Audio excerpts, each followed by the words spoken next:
네. 계속해서 환매권 행사 효과. 환매권자, 즉 매도인이 보유하겠죠. 매도인이 환매권을 행사했어요. 환매 기간 내에. 그게 가장 중요하죠. 환매 의무자를 상대로 해서 환매권 행사 의사를 표시하고, 근데 뭘 해야죠? 환매 대금을 제공해야겠죠. 그렇게 되면 효과가, 그럼 어떤 효과가? 매도인의 환매권 행사에, 즉 일방의 의사 표시만으로 두 번째 매매가 생길 겁니다. 두 번째 매매. 이게 뭐예요? 결국 환매 상대 두 번째 매매 계약이 성립하는 거예요. 매매 계약 성립. 매매 계약 성립인 거예요. 그러면 매매 계약 성립되면 계약에 따른 효과가 발생하고, 그게 뭐예요?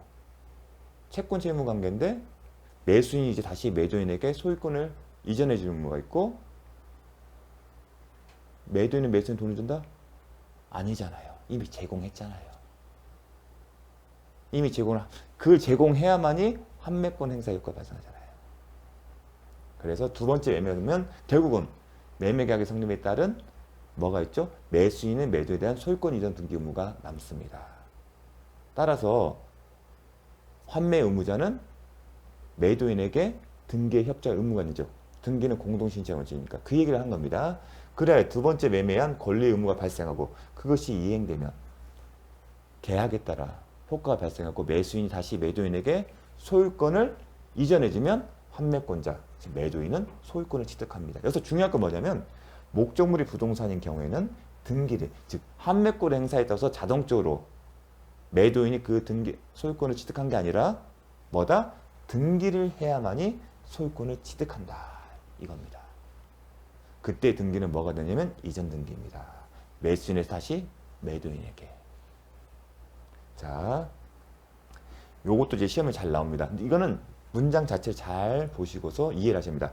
환매 기간을 정한 경우 환매권의 행사로, 환매권을 행사하게 되면 두 번째 매매 계약이 성립이 되고, 그 경우는 이미 환매 대금을 제공했기 때문에 매수인이 매도인에게, 그러니까 환매 의무자인 매수인, 보통 이게 매수인이겠죠. 만약에 매수인이 제3자에게 목조물을 소유권을 쓰면 전득자겠지만 수험생 입장에서는 그냥 환매 의무자를 매수인을 전제합니다. 제가 그렇게 얘기할 때 그렇게 혼동하지 마십시오.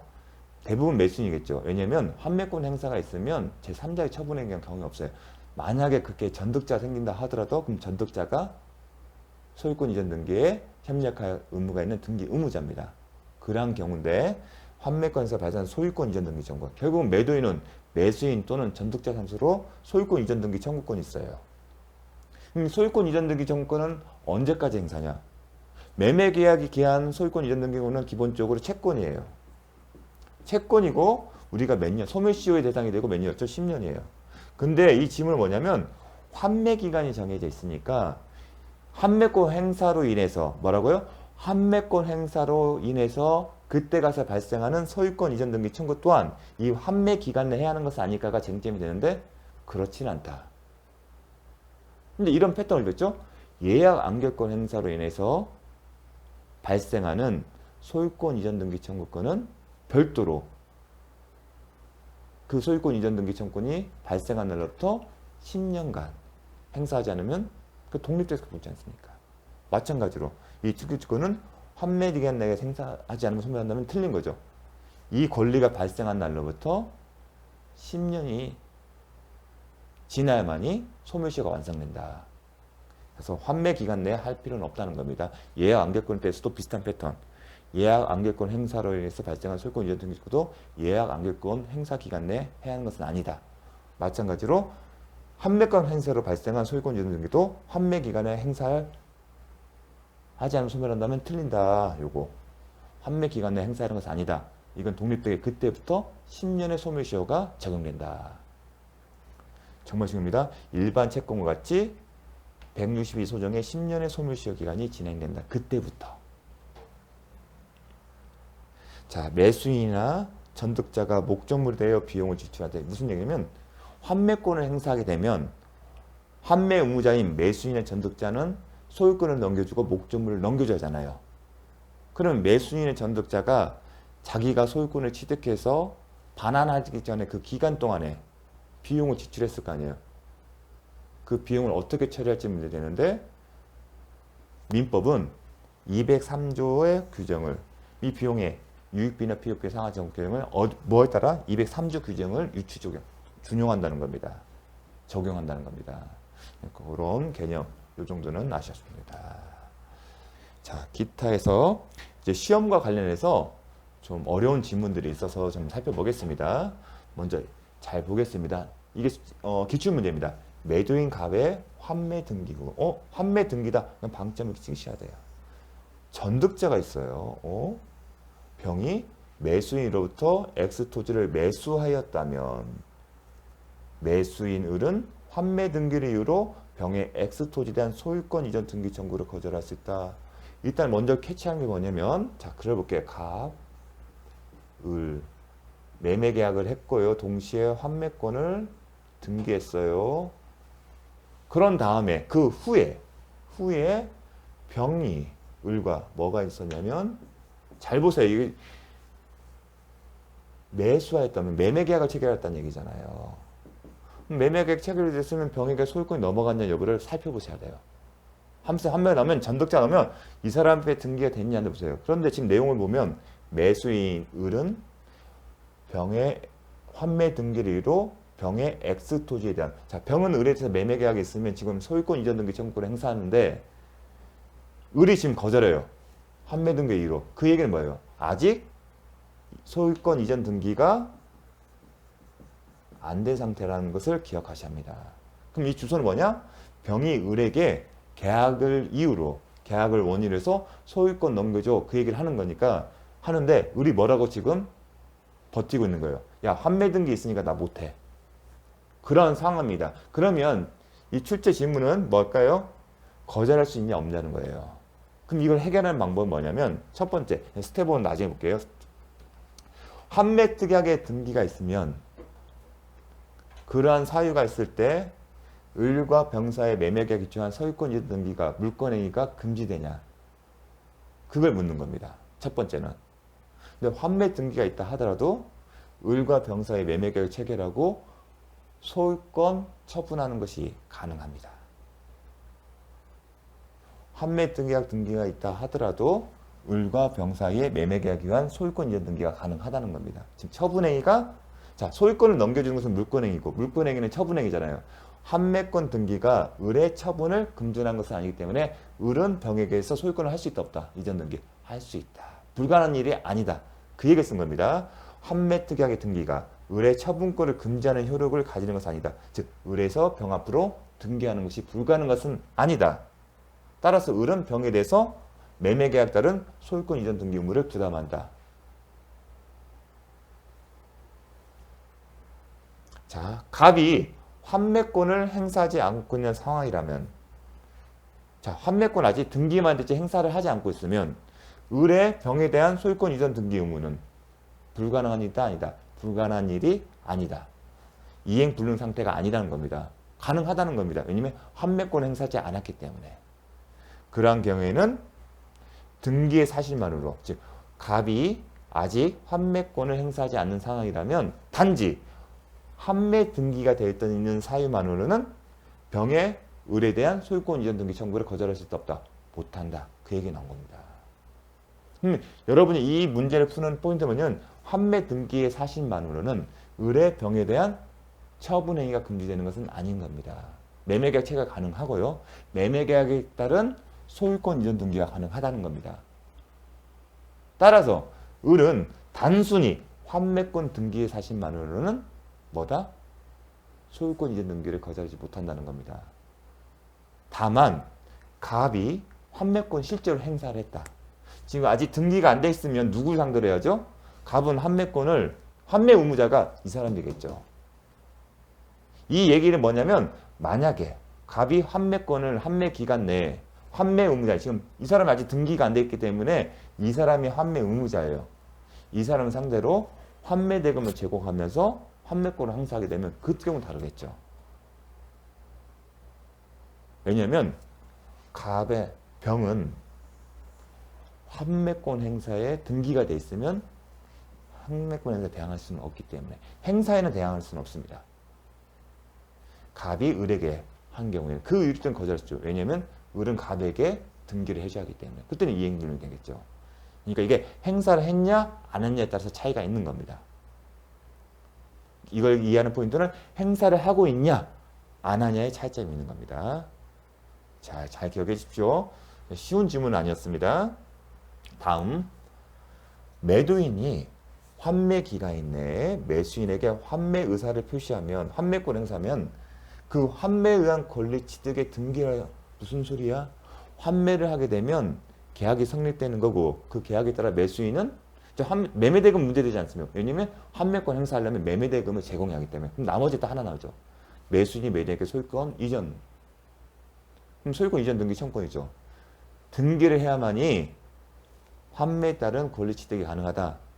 배웠죠? 따라서 틀린 거죠. 환매에 의한 권리 취득 등기, 소유권 이전 등기를 하지 않아도 부동산을 가압류 집행한 자에 대하여 권리 취득을 주장할 수 있다. 이 표현이 또 애매합니다. 이 의미를 알려면 뭘 말하냐면 환매권 행사자가 단순히 환매권 행사의 사실만으로 소유권을 취득한다? 아니다. 환매 의무자로부터 소유권을 넘겨받았는데 이전 등기 방식으로 넘겨받냐 그때 비로소 소유자가 되는 거죠. 근데 지금은 등기를 하지 않았어요. 그러면 아직 환매권자가 소유자가 아니에요.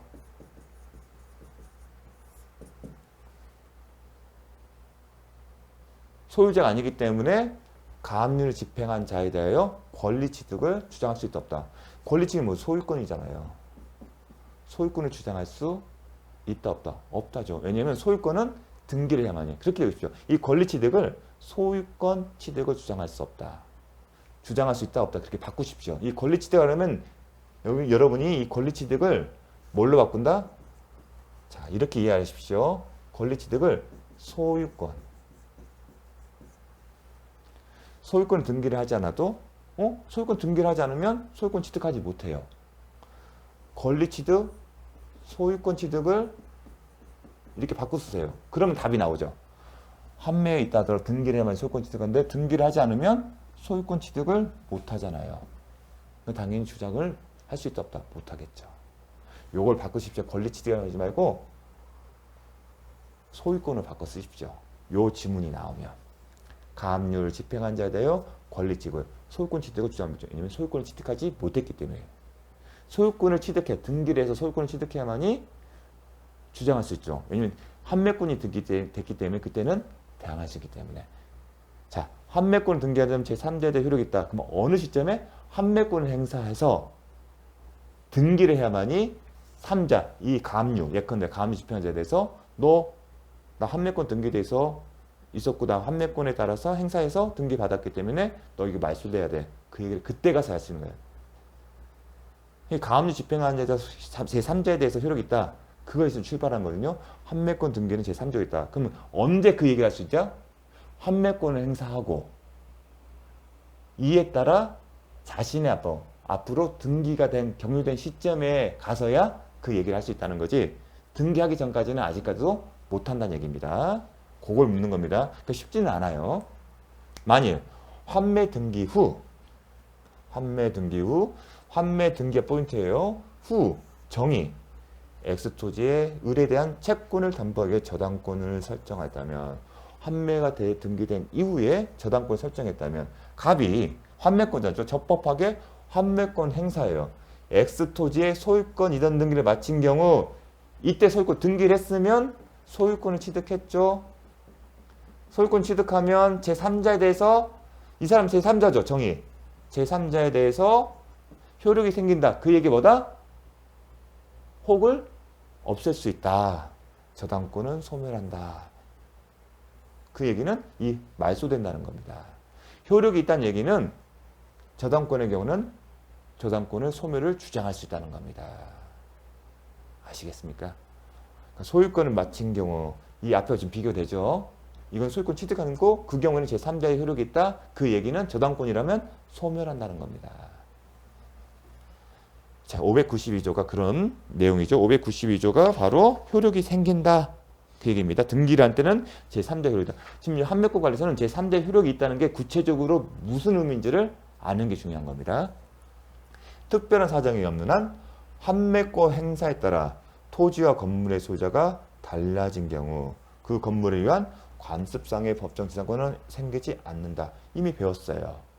외관상으로 보게 되면 자 토지가 있었고요. 매매 계약을 했어요. 이 경우는 이거 있죠. 다시 한번 복습 차원에서 토지 매매 계약인데 그리고 동시에 환매권을 등기한 거예요. 그래서 갑이 토지 소유자가 을로 바뀌었어요. 근데 을이 뭘 한 거죠? 을소의 건물을 만든 거예요. 그러다가 갑이 환매권을 행사해요. 그러면 갑, 을이 되는 거잖아요. 이 환매권 행사되면 매매잖아요. 그러면 외형상, 관습상 법정지상권, 소유자가 변경된 시에 건물이 존재하고 있고 소유자가 같았잖아요. 이름 관습상의 법정지상권이 생긴 것처럼 보여요. 하지만 을에서 갑으로 소유자가 바뀌는 것은 환매권이잖아요. 환매권의 경우는 뭐죠? 을은 갑에게 처음과 같은 상태로 넘겨줄 의무가 있잖아요. 그리고 또 하나 우리가 앞서 배운 것처럼 갑이 소유권을 다시 환매권에서 취득하기 전에 여기에 대해서 뭘 설정한다? 저당권. 환매권 등기 이후에 을이 땅을 담보로 해서 저당권에서 병이에요. 만약에 이 사람이 환매권에서 등기가 되면 이건 어떻게 된다? 소멸돼요. 야, 저당권도 소멸되는데 관습상의 법정지상권 인정할 수 있겠습니까? 이러한 사정을 종합해서 법정지상권은 생기지 않는다. 요거랑 같이 기억을 해주십시오. 이 안에서 이제 시험이 나오고 있습니다. 자, 이것으로서 환매권 마쳤습니다. 다음 시간에 교환계약을 보겠습니다.